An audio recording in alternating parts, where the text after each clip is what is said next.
So in the beginning, when we began this journey, we found, and Sarah, you can find on D2L a module that says the Assessment Analysis Project, where you'll be able to follow along.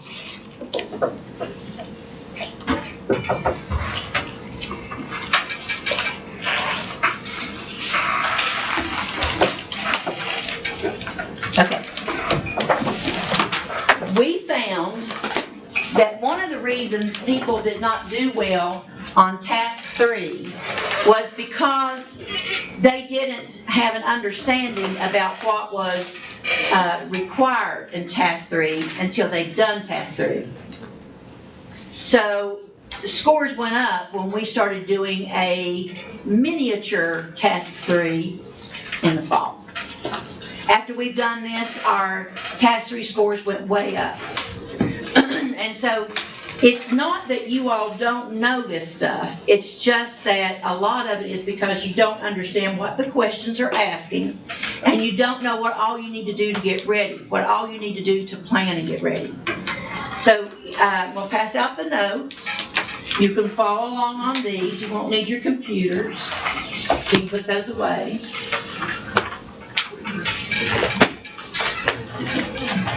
I'm always suspicious about the computers because I know what I do, and I've got one up in front of me in a faculty meeting. I know if you all were really horrible people like me, you'd sit in the faculty meeting, check Instagram, Facebook. But you don't do that, do you? You're good people. It's just me who's just a lousy person. You're not alone. I'm not alone? Oh no! You're alone. So what we're going to do this morning is that we're going to look at a description of the project. We're going to look at a description of the project, how to plan for it, things to think about, sort of your timeline, and then I'll show you where you can find some samples. So the purpose of this assignment is, like I've been telling you, it's to help you get ready for task 3 of the EdTPA. When you are in your field placement, you're going to be taking an assessment. And this can be an assessment that you have written or that your mentor uses. Most people use one that their mentor uses. But what you want with this assessment is something that you will be able to get results for each student as to how they've done on a specific objective, and to be able to analyze those per student, per question, and develop from that some next instructional steps.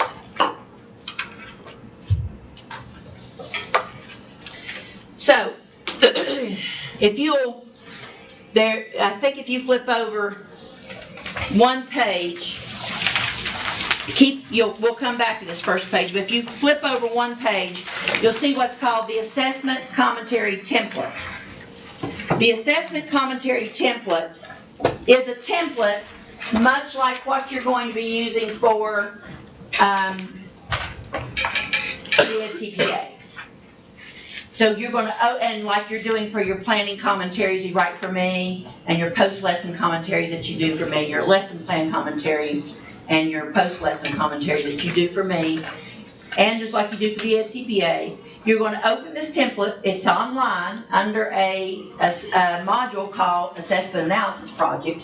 You'll open this template, and you will type within the template. You will not remove any questions. You will not change any of the format. You will just write your answers where they belong.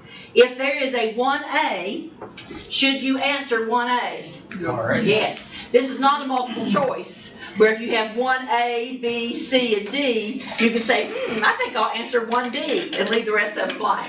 Now this is you are expected to answer every single question, because not answering it gives you a 0. All right? And that's the way it works with TPA. If you leave prompts unanswered, if you do tasks unanswered, that's a 0. So that's what we're preparing for. There are rubrics also on D2L that you can look at. The assessment, you're going to select an assessment from a lesson that you've taught or co-taught. Now that's not totally necessary if it's not possible, but you will be able to do a better job if you've at least seen the lesson that the assessment came from. Because one of the things you have to talk about is how the students did from your observation, not just how they did from the results, and what you think should happen next. So you have a better understanding of what went wrong or went well if you're there. It needs to be an assessment that's completed by individuals, not groups. Group projects will give you an idea how a group did, not how an individual did. And it can be an assessment that your mentor designed, but you graded. There has to be evaluation criteria. Now, everybody always wonders what evaluation criteria is, and that's one of the reasons that we do this thing in the fall, because you don't want to be doing this next semester wondering what all our evaluation criteria is. What kind of guess do we have about what evaluation criteria is? How we're going to grade it? The criteria by which you evaluate student responses. Excellent. Say that again. The criteria by which you evaluate the student responses. That's right. So if it were an essay and you were looking at the structure of the essay, you would have a rubric about the structure. But if your objective had for them to be able to show content, then that would be what your evaluation criteria would be based on. Most common mistake made is that people do not match their criteria with the objective. For example, often our history folks write an objective where they say the learner will, and then something about the Civil War or whatever. But it's a content type of objective. They're expecting them to be able to express some content. Then they'll take evaluation criteria, and in that evaluation criteria, they're checking them on grammar and spelling and paragraph structure. And I'm thinking, why didn't you become English teachers? Why are you grading them on English in history? Because that's not what you're supposed to be doing, history folks, and there's a lot of you in here. If you have an objective that has to do with the Civil War, then your evaluation criteria is based on the Civil War. That does not mean you can't give them writing tips and suggestions and feedback. I'm saying it can't be the focus of your evaluation criteria for this objective. It doesn't align. And you can't put in an English objective because you don't teach English standards. You teach history standards, and none of those have English standards in them. So you have to keep in mind what you're supposed to teach. Now, I know that it's a popular thing in schools to do, to have this interdisciplinary approach where everybody's helping everybody with writing because everybody's writing sucks. And I get that, but that's not going to show alignment. And so you need to make sure, even if you do that, if you give them feedback on how they write, make sure you understand you can't use that for this analysis. So for instance, if you were doing a rubric on that Civil War thing, and you had 4 categories of things that you wanted them to do that were content related, could you have a 5th category? You could have a 5th category for all of this stuff that's not your responsibility. You could have a 5th category for all this stuff that's not your responsibility, because folks, I'm sorry, history's important too. You can go vote responsibly without knowing how to write a paragraph, but you sure can't vote responsibly if you have no idea what the amendments say. All right? So I'm sorry, I'm an old history teacher, and I think it's very important for our citizens to have a good grasp of it. So if you are determined to have that in your rubric, it's okay. You just don't discuss it in your analysis. Okay. And you do not let their grade reflect. And that's another thing too. We have to talk about the difference between grade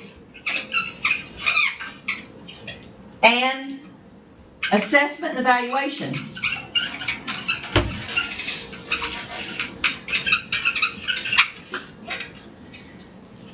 Grade is A, B, C, D, F, and I can tell you these things are about as meaningless as knowing where the Easter Bunny lives.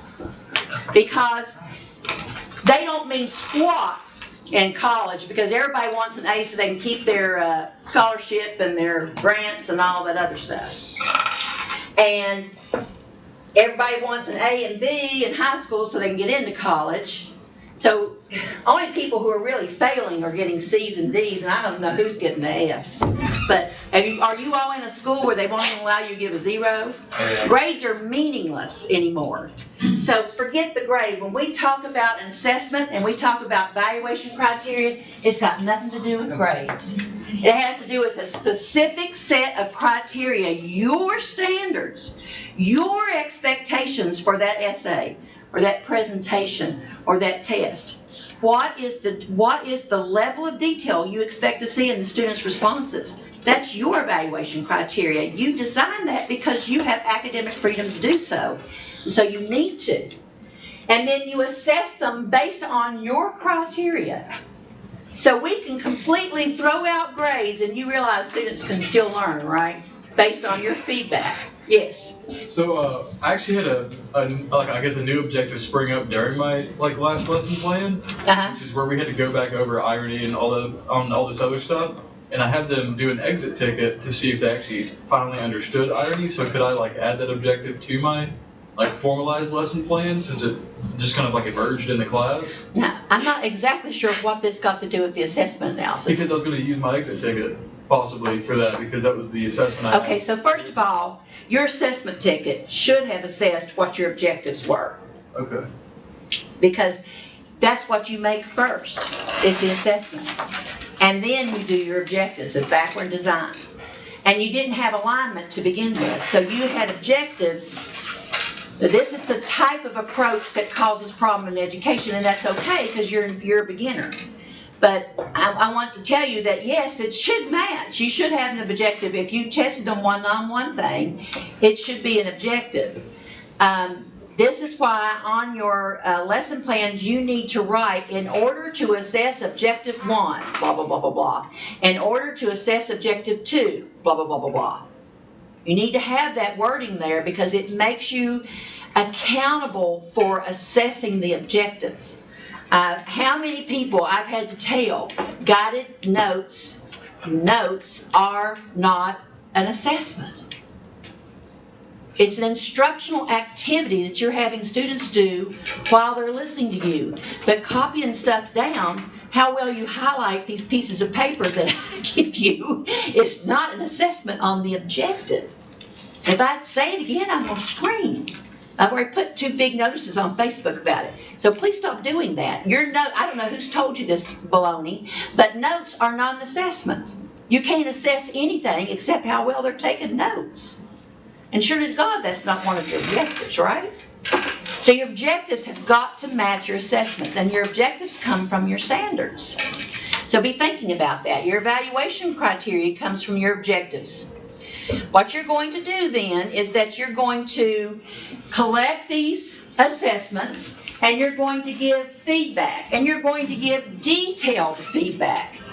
Now this really makes you think, okay, if I'm going to give detailed feedback, should you use a true-false test? No. Or a multiple choice? No. No. Not unless you make them explain why. That's right. Now, so you could do that. You could make them explain why, but it's that explanation that we're looking for. So you need to be able to give them an assessment that enables them to show you what's going on in their brain, if indeed anything. Because some of them have nothing going on in their brains, God bless them, especially at 7:30 in the morning. Bless their hearts. They're teenagers, but you still need to make that as your expectation. you need to take an actual work sample from 3 students. You'll take actual work samples from 3 students, and you're going to either write your feedback on a separate sheet of paper, or you're going to write your feedback on their sheet of paper. Then you're going to scan it, and you're going to submit it. And we'll talk about that more in a minute, but you're going to make sure that it's legible, because if I can't read it, it doesn't exist. If I can't tell the difference between your handwriting and their handwriting, I can't tell what's feedback. So you need to do something. Put a bubble around it, a box, but write it in different ink, whatever. So my handwriting is atrocious. Well, then you don't need to be giving me atrocious handwriting. Well, no, I'm asking, can I type it on a separate sheet of paper? You can. Okay. But remember that this needs to be authentic practice. And if you're not going to be giving people typewritten feedback throughout your career, you might want to look at how you're going to do that with bad handwriting. Okay. Or I can write get crazy. I can write really slow and write pretty neat. You might want to get crazy and give people authentic feedback with your handwriting that you wrote very slowly. Okay? Just take me an Get hour to grade like something, Well, I don't think that you're going to be typing out their feedback either. God, no, when I'm teaching. No, you're not. Yeah. So let's make this authentic. Okay. All right? It could be you just need more practice, Mark. More practice writing? Yes, more practice writing. 28 years of my life. Let me I'm get sorry, no, not long enough. 28 years didn't do it. My handwriting's actually gotten worse as I've gotten older because of arthritis. And you want to analyze your student work, and you're going to do that quantitatively and qualitatively. Who's the genius in here that can tell me the difference between quantitative and qualitative? I know we've got them. All right. So quantitative is going to be a number and qualitative is going to be like a quality. If I say there are 3 trees, that's quantitative. If I say these are elm trees, that's qualitative. Well, wow. That is very good. But how's that? So the difference is quantitative is where you're going to show the results of how your students did and analyze the results of how they did using a graph or a chart or a table. But something that someone can look at quickly. So you want to associate numbers with it. 36% of my class did not meet the objective. 44% of the class met the objective partially. Doesn't leave you with much class, does it? But that 20% maybe did just fine on the objective. But you also show that in a graph or a chart. That's quantitative analysis. Qualitative analysis is your narrative of what you observed from looking at the student work samples. So you're going to analyze the student work samples, not just the 3, but everyone's student work samples. And you will, of course, scan the 3 of them, but you're going to give a qualitative analysis. These are the common things that I saw throughout the assessment. Students kept putting this wrong answer. They had this misconception. This is a common error.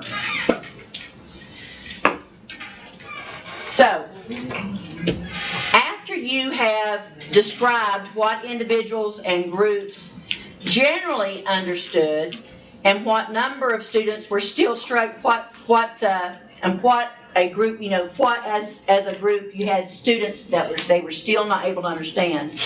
From that, you're going to look for 3 trends.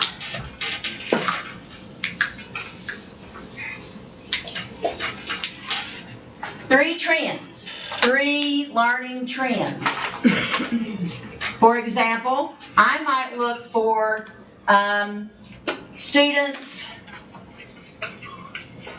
There's some students who know but not. I'm going to find another trend, maybe a common error. Maybe something that everyone understood. These are just examples. So you're looking for trends, and you get those trends from what? Your assessment, from your quantitative analysis and your qualitative analysis, where you're looking at the number of trees and you're looking at the types of trees. Very good, I like that. So these are your trends that you're looking for. Once you have discovered those trends, from those trends, you pick a student who exemplifies it. And those are going to be focus. Student 1, focus student 2, focus student 3. That's how you choose your 3 focus students. It's nice if one of your focus students represents a specific learning need. For instance, if one of these focus students is a 504, an IEP, an ELL, a struggling reader, an underperforming student, someone with academic gaps, all the list, a gifted student. If one of those is one of those students, that's good. It's not mandatory that one of these students be from a special group. For those focus students, you're going to include the actual document that they gave, that's their work sample, and you're going to show their feedback. You're going to write the assessment commentary. You'll open the assessment commentary template. You will complete all of the responses within the template. Maintain the outline format that I have and the prompts. Don't mess with the formatting. Your commentary should not exceed 10 pages. And it probably won't be 10 pages. It will probably be more, but it could be. That's going to include all of your prompts, all of your writing, and all of the graphs. But it's not going to include the work samples or the feedback. Those are separate attachments. How big should our graphs be? Big enough for me to be able to see it. And I'm old. But I do have glasses. So normally I can read an 11 font. Anything much smaller than that, I have to, get something else out to see it. So seriously, the graph needs to, but you'll be fine with a 10-page limit. Right, we'll use the same format for NTPA, correct? Yes. So NTPA, probably about a half a page for a graphic or less? don't worry about that right now. It's going to be enough just to do this. Let's worry about how we get all of that on the NTPA next semester. You'll learn so much from doing this assignment. A lot of things will become clear to you. This assessment commentary you're going to save and you're going to submit it as assessment commentary. It's not going to be Sarah Creasy's assessment commentary. It's not going to be assessment commentary 4426. It's not going to be, what's the name of this file going to be? Assessment commentary. Please do not name it anything else. You are putting all of these into a Dropbox, and that Dropbox has your name and only your name on it. I don't need the rest of that stuff, and you've got to get out of the habit of putting your name on your files, because next semester that'll give you a condition code and cause you to have some problems passing the TPA if your name appears on anything. So no name on your files. We're practicing for the TPA. You're going to have all of these things that you're going to submit in the Dropbox under your name, and none of them are going to have your name on them. Assessment commentary, the file named assessment commentary, a sample of the assessment, and that file is going to be called assessment. Your evaluation criteria called, guess what? Evaluation criteria. Samples of work from 3 focus students. You want to black out their names, scan, and include as a PDF. You may not use your phone to take a photograph. They don't allow photographs as attachments, as a file attachment on the EdTPA. Where normally I would accept those, I will not for this assignment. You need to get used to trying to find a scanner and being prepared for that. There's scanners down in 209, Ms. Baker's classroom. I was gonna say, most smartphones have the capacity to function as a scanner and put Yes, they it to do. a totally legible PDF. That's right. Is that acceptable? A PDF is what we need. It's the file type that's important here. And when you look at the NTPA next semester, you'll be looking at file types, and you'll see PDF is one of the file types that we need. Feedback should either appear on the focus student work samples or appear in a separate document. So if you wrote your feedback on a student's work sample, then you don't need to make another file for feedback. But if you wrote their feedback on a separate type of sample, then you would need to call those file names feedback 1, feedback 2, feedback 3, separate files. If you have,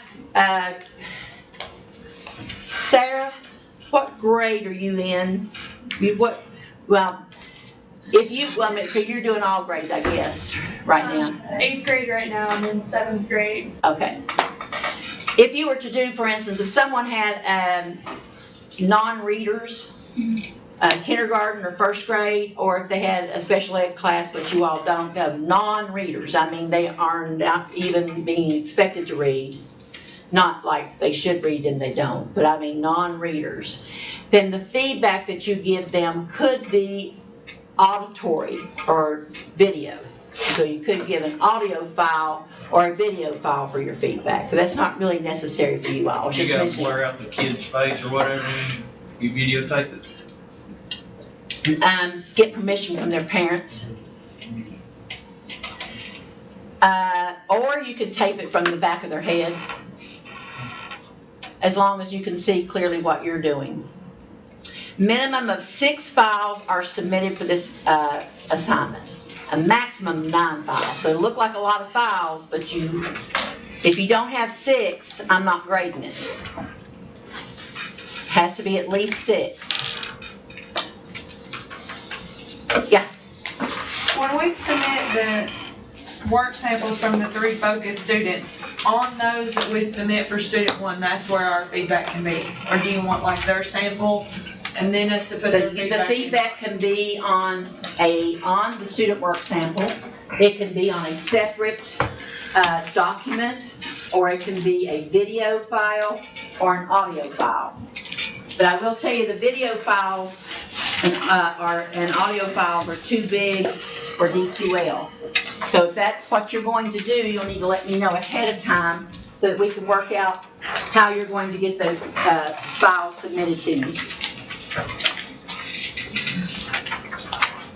This basically sums up the project, tells you what to do. Ms. Rock, Yes, dear. do we fail the NTPA or get a very bad grade if like our assessments commonly do the assessment evaluation and like pretty much all the kids go on the assessment?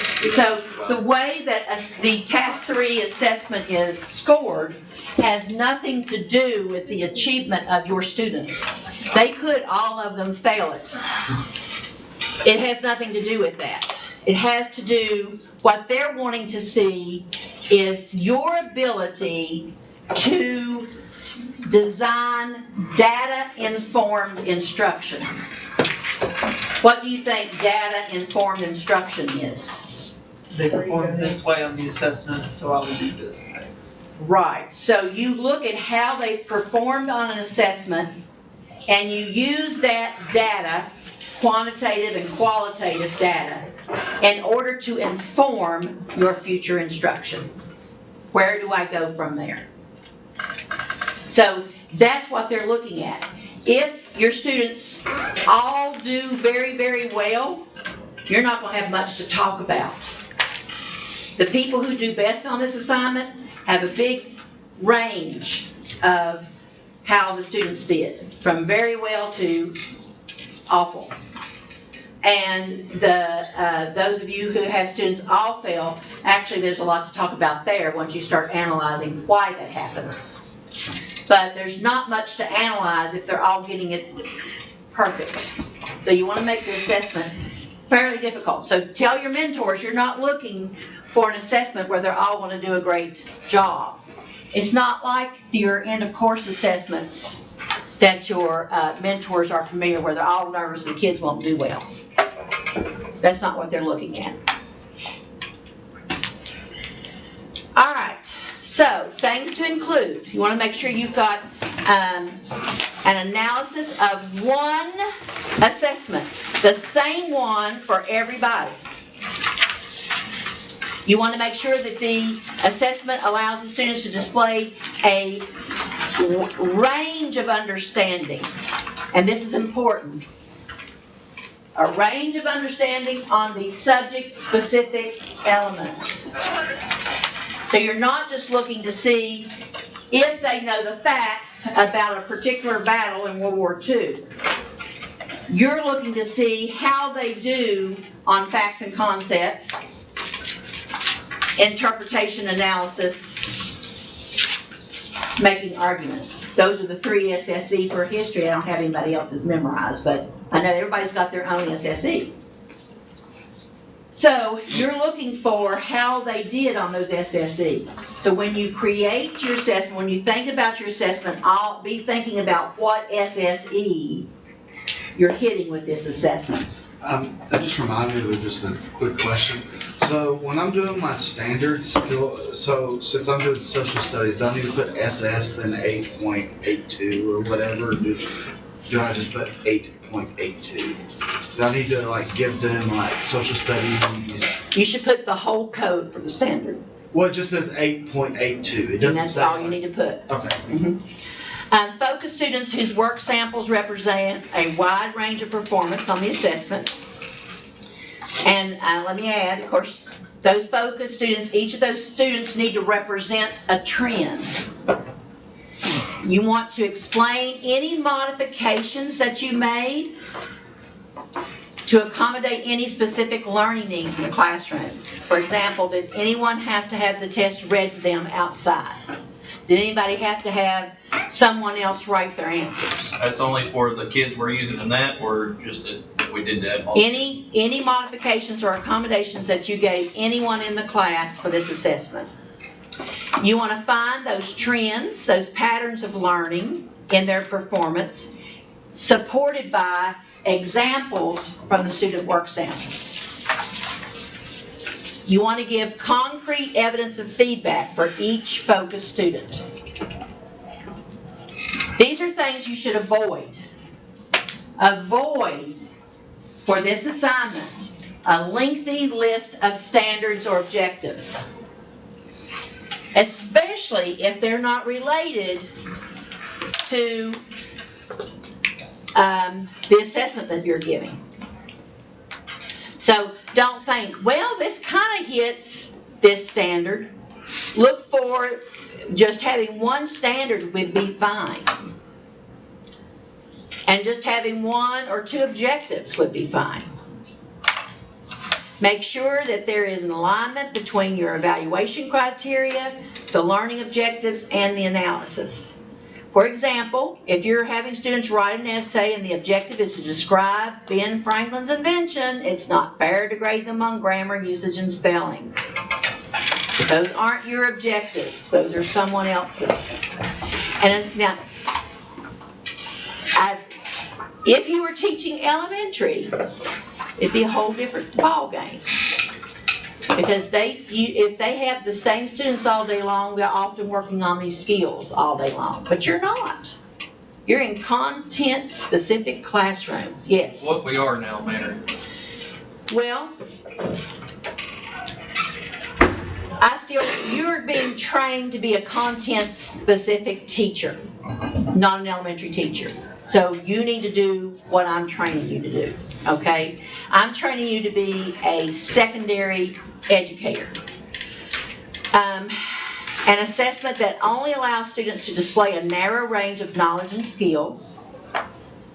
So true, false, fill in the blank, multiple choice, those won't do. Don't have an assessment that's completed by a group of students. Make sure it's an individual assessment. Other things. Superficial analysis. Telling me that 95% of the students made a B. What does that tell me? Nothing. Telling me that 95% of the students understood the difference between, that tells me something. 5% of the students could not do, that tells me something. You want to make sure that your feedback is development, and make sure it's not, these are things to avoid, feedback that is developmentally inappropriate or disrespectful to students. Also understand that there is a difference between praise and feedback.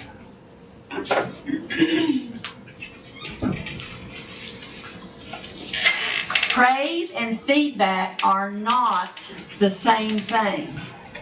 So if all you're giving them is praise, like good job, that's not feedback. You can give them both, but you can't just give them praise. So you have to give, and it can, a feedback is not a check mark or an X.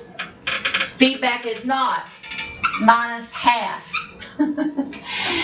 Feedback is not minus 5 points. What about more? That's my favorite. No. I had a professor that would just put more. I know. And I'm like, what do you want? What more do you want? I know. And so you need, and if thinking about that frustration, you need to think in terms of how you want to give feedback for your students. And so you want to give specific feedback. You want to make sure your feedback does not contain any inaccuracies. You want to make sure that you have a real good description of how those students are going to understand their feedback and apply their feedback.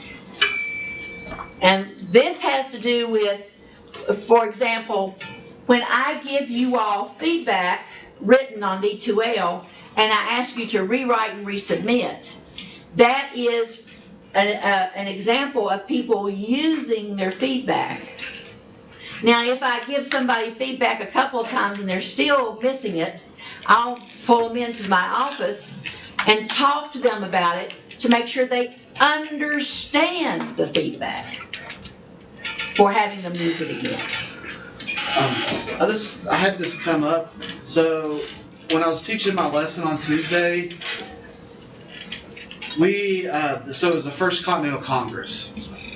And you know, it gets a little blurred. Kids get confused between the first and the second Continental Congress. So it was like the two big things that the first Continental Congress did. And I had in my mind that the two big things that they did was boycott British goods and schedule the second meeting for the second Continental Congress.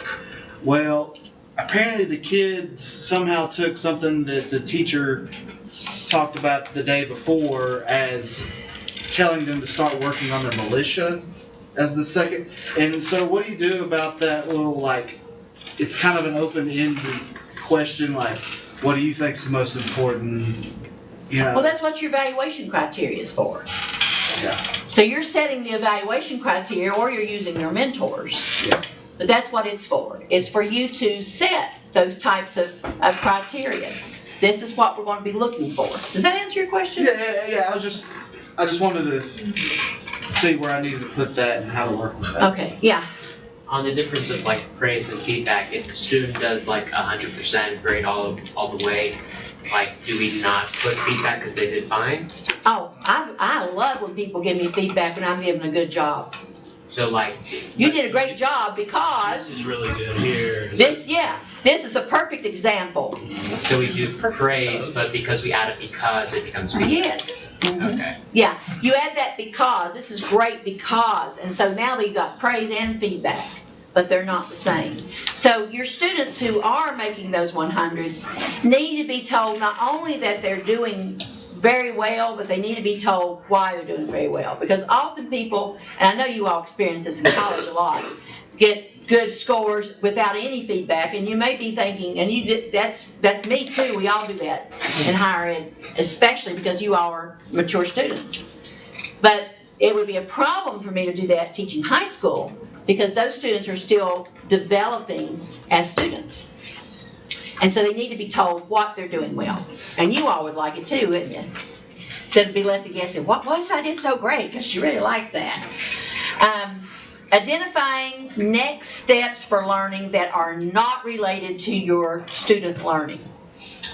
That's a mistake. Okay.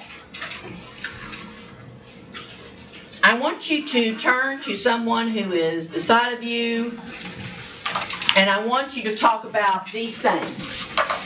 And I want you to think about what you need to do in chronological order. You know how many files you're going to submit to D2L, but let's verbalize that to make sure we know. And look at the assessment commentary template. That's that second page in your packet. Go ahead and do that now. What are the things you need to do in chronological order to get this project done? Write them down and be ready to tell me.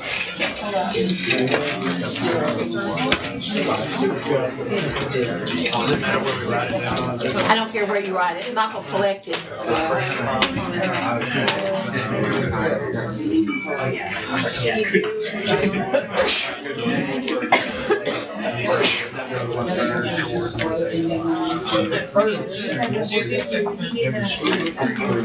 I'm just gonna make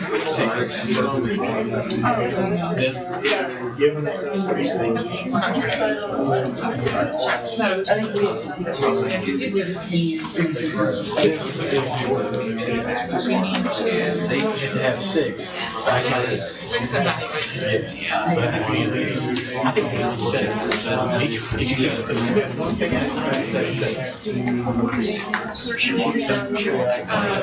gonna go with There you go.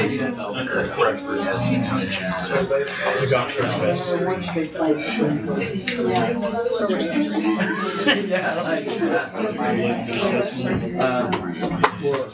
you have to build a lot sometimes.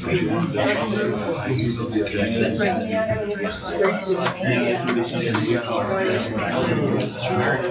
You know what you really needed in my life?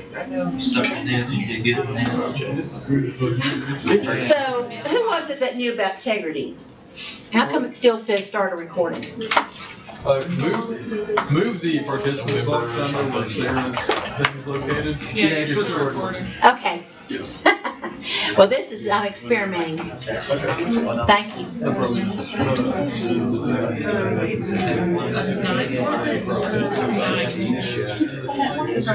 So what do you do in chronological order? How many files might you submit? Summarize what you're asked to do in each section.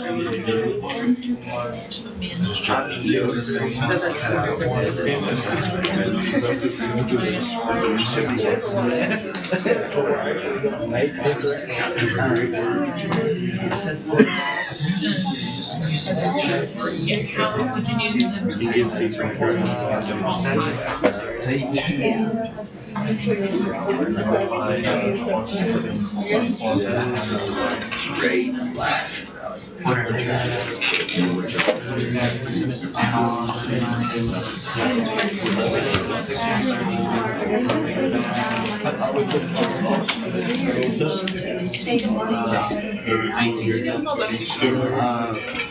Just kind of going through.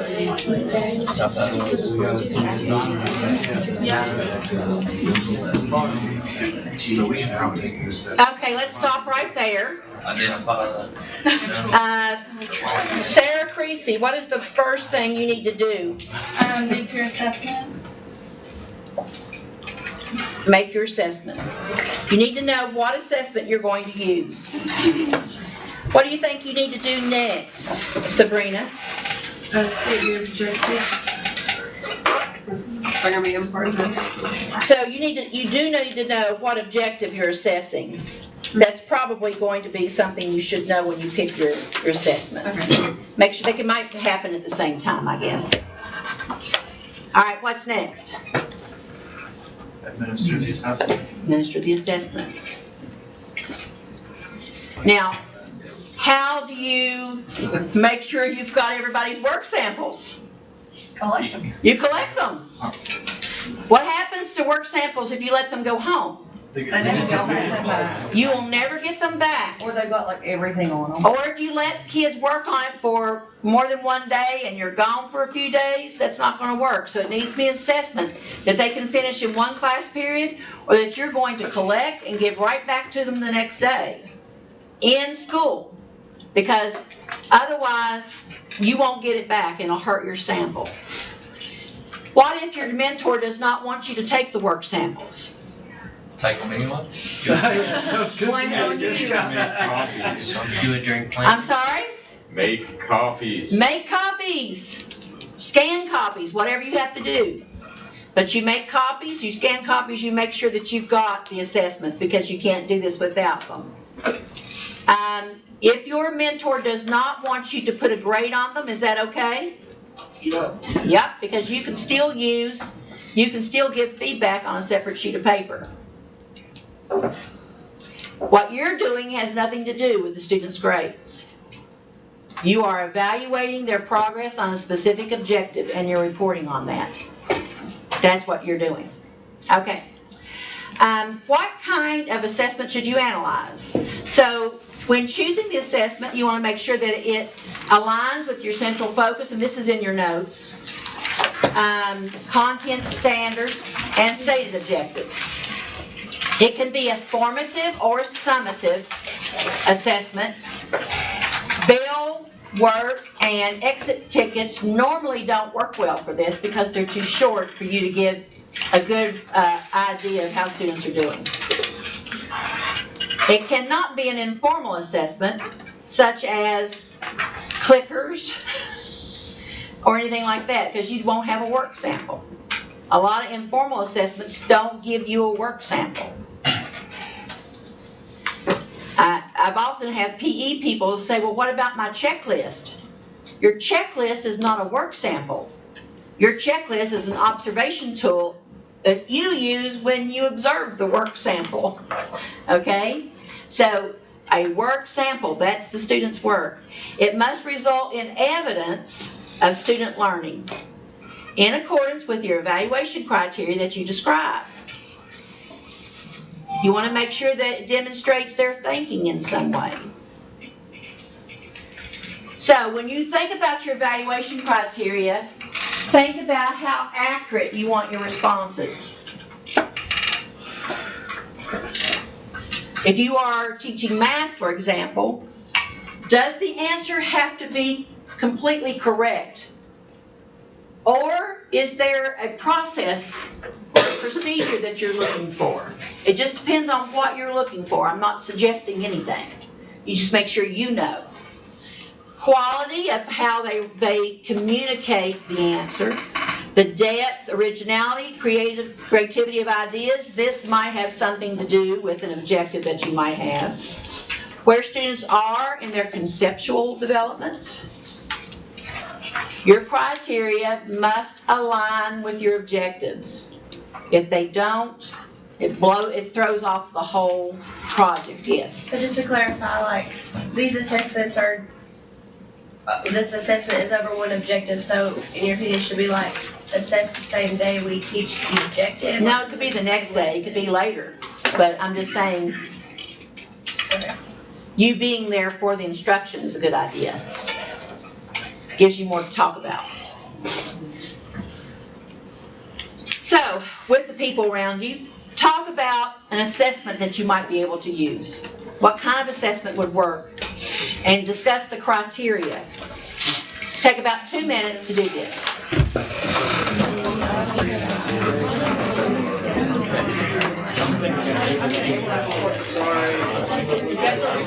Yeah. She told me I couldn't do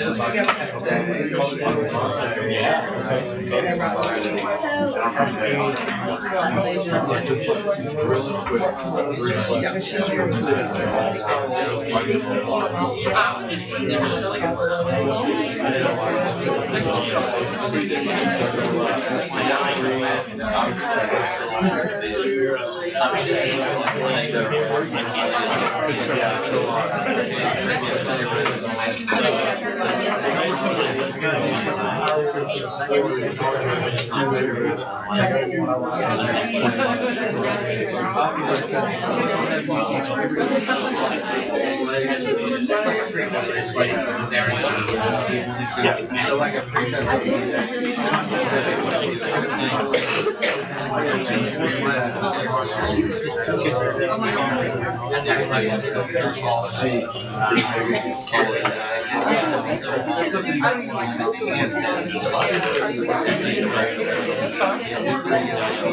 If they all fail, you got one drop.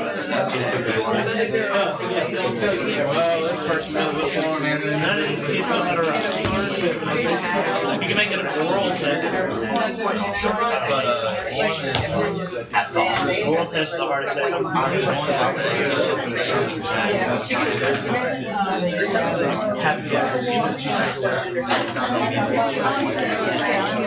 Okay, so, Jeff Harrell, what kind of assessment could you use? Just a test, like old school. Tell me about the test. You'd have them write a short answer test, backing up their statements with facts, using arguments to back the facts. So you would have to have some sort of rubric. Anybody else? Betsy? I use the lab report. Lab So I'll report? have a rubric on what they need, specifically what should be included, why they did this, and explanations I'm looking for. John? I'm thinking about using one of my mentor's quizzes, but tacking on a few like higher order thinking questions at the end, because most of hers are like procedural fluency, just making sure they can get it, but tacking on a little bit at the end to give them depth. Okay. Bradley? I have a test I want to give that like it's first like multiple choice and matching fill in the blanks to make sure they know the factoids, and then it goes into like short answer and an essay on a primary source. Just make sure they know the big idea and are able to like make arguments based on evidence. So make sure that when you are preparing this test, if you're allowed to come up with this assessment on your own, or choose one on your own, try to find one that hits as many SSE as possible. That's not going to be always possible, but try. The more SSE you can hit, the better. How do you choose your focus student? Well, you're going to analyze all the class data, you're going to find the patterns of learning, and you're going to choose 3 work samples that illustrate. So for each pattern of learning, you're going to find a student that sample that illustrates it.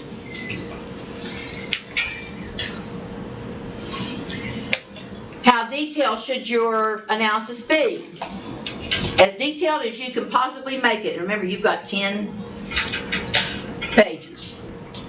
Present quantitative analysis on how all students performed. You want a qualitative analysis on how students performed. You're going to be looking for, you want to make a good discussion on the patterns of learning. You want to always back up every claim with evidence. You need to show how well you understand, you can see how well your students understood the content. You don't have to give multiple examples in your commentaries, but one good example is usually acceptable. But if you don't think you have a very good example, then having more than one example is probably called for. Make sure that you address all of your evaluation criteria and try to address as many of your subject-specific emphasis as you can. Now this is the rubric 11. It's in your packet. This is rubric 11. It's not actually 11 for Crystal, but I think it's 10, doesn't matter. Everybody's are very similar.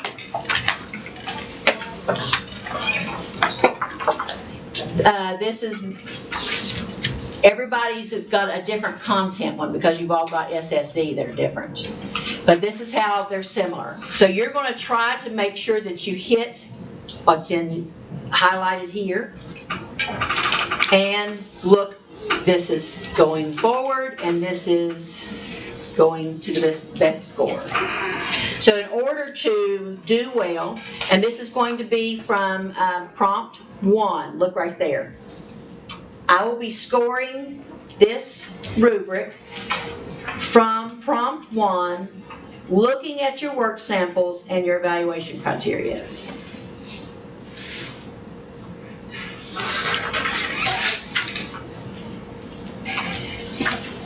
Feedback. Feedback should offer students clear and specific information on their performance in relation to your objectives.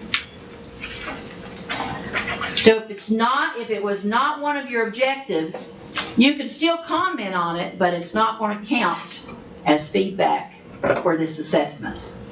Because we want to see how well you give feedback to your students based on your evaluation criteria for these objectives. Feedback should align, of course, then with the evaluation criteria. Effective feedback is feedback that shows the areas they do well, the areas where they need to improve in relation to the learning objectives. Don't think that a feedback is % correct. Non-specific comments like good job, insufficient. You want to make specific comments. Direct the student's attention to the details of their performance. And the same is true for areas that need improvement. Be specific in your feedback. Here's an example of if you were going to give feedback on the back of their paper or on a different sheet. If you did these things, you could score a 5 on that rubric. So you put the objective up here, or the evaluation criteria, the student's name, or student 1, or student 2. You did well on these things. And of course it has to be related to that objective up there. You need to continue to work on these things. And it needs to be related to that objective. And then suggesting some strategy or reminding them of some prior learning or some other previous class that they've had. This is a strategy, and this is an important thing to add in order to get to a level 5 on this rubric. You have to have that for at least one student. So that's the kind of feedback we're looking for. You did well, you need to continue to work, and here are your strategies.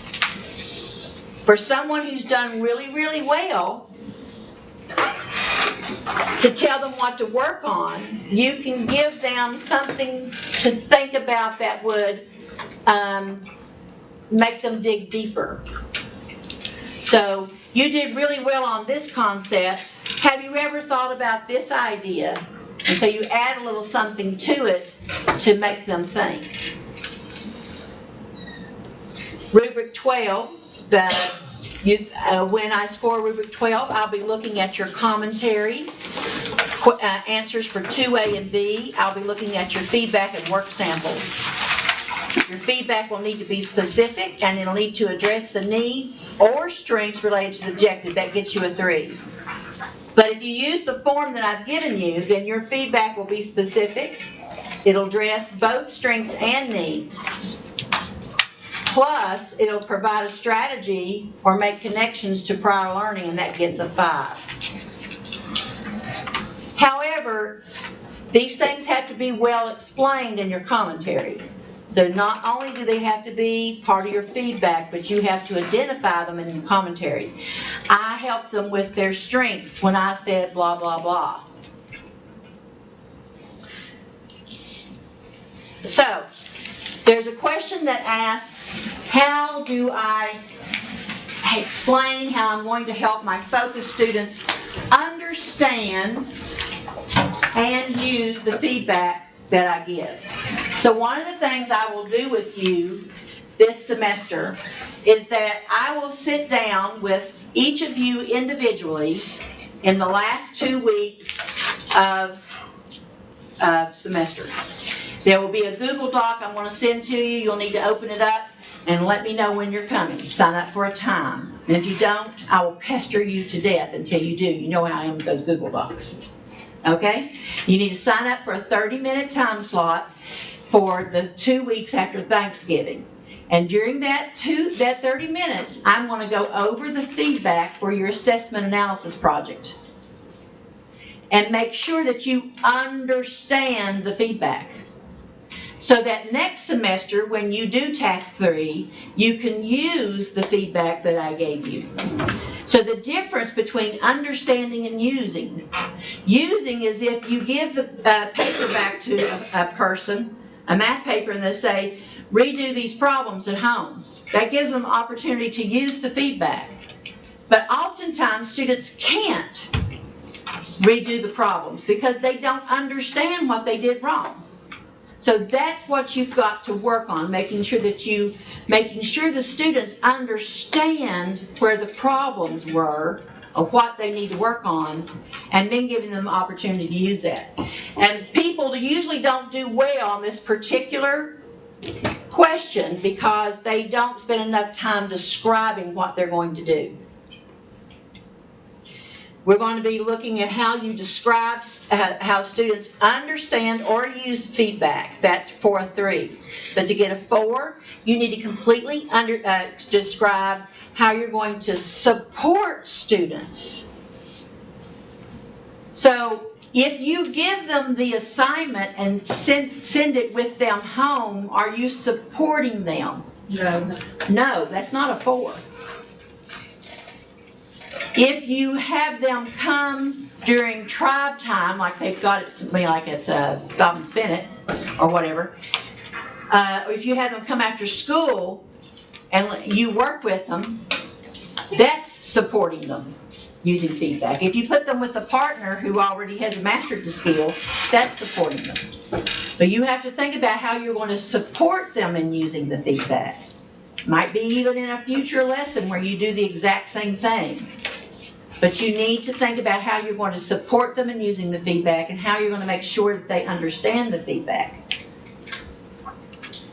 I wish they had trap time when I was at Dobbins Bennett. They were super. Would you have used it, or would you have been running around talking to all your classmates? Because I'm just telling you, Mark, I'm suspicious about how well you would have utilized your time. I was a terrible student in high school. I know, you had to have been. Because nobody has that good of a personality that studied all the time. I actually failed a class in high school. People are usually working on their social skills or they're working on their scholarship. Yeah. Not generally the same. All right, we need tribe time defined, like a free period to do homework. Or No. It's like an hour and a half to almost 2 hours in the middle of the day. Where they do. The kids can eat lunch, do homework, hang out with their friends. An hour and a half. Yeah, it's like an hour and a half, 2 hours. See, I don't understand what the thought process behind doing that is. It's I know how much trouble. It's to prepare them for college. It's to prepare them for college. Oh, yeah. Like having that free time. Okay, folks, we only have 5 minutes.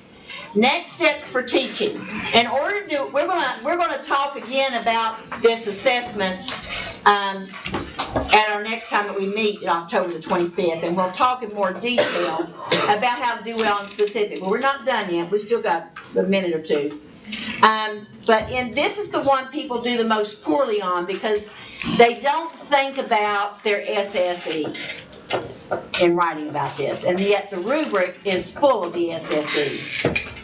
And so, in order to do well on this, you have got to talk about how their their next, how you're planning to help them with those SSE that they struggled with.